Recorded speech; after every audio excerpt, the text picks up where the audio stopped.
अजित पवार 4 जून नंतर नाराज होतील. अनिल देशमुखांचा अजित पवारांबद्दल भाकीत. तर अजितदादा आजारी असल्याने प्रचारात सक्रिय नव्हते. महाजनांचं प्रत्युत्तर.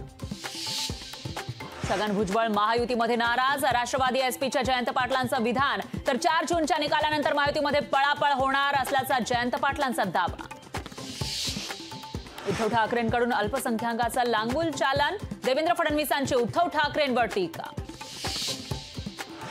शिवाजी पार्कात धडाडणार राज ठाकरे आणि मोदींची तोफ. माहितीची शिवाजी पार्कमध्ये होणार भव्य प्रचार सभा.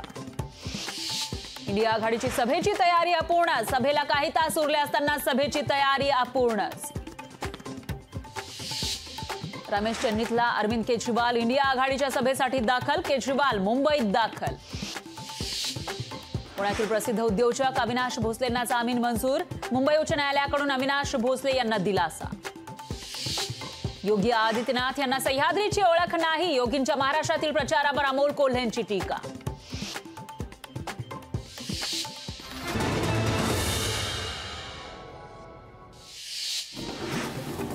राहुल गांधींना झारखंड उच्च न्यायालयाचा दणका. सुनावणीमध्ये उत्तर दाखल करण्यास उशीर केल्यानं 1000 रुपयांचा दंड ठोठावला.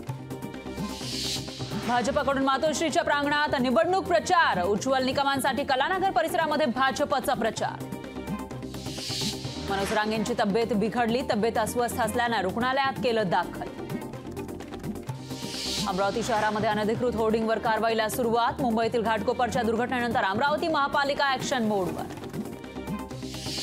हिंगोलीमध्ये पाण्यासाठी गावकऱ्यांचं उपोषण. केंद्र खुर्द गावामध्ये पाणी नसल्यानं उपोषण. नागपूरच्या गिड्डोबा भागात मंदिर आणि विहार पाडण्याची एनआयटीची नोटीस. नोटीस विरोधात स्थानिक नागरिकांचं धरणे आंदोलन.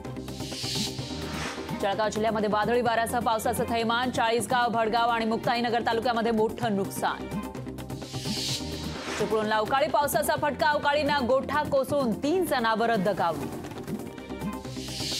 खेडमध्ये बागायतदारांना अवकाळी पावसाचा फटका. अवकाळी पावसानं केळी आणि पपई बागांचं नुकसान. नागपुरात बनावट तेल विक्री करणाऱ्या आरोपीला अटक. आरोपीसह दुकानातील 2 कामगारांना अटक.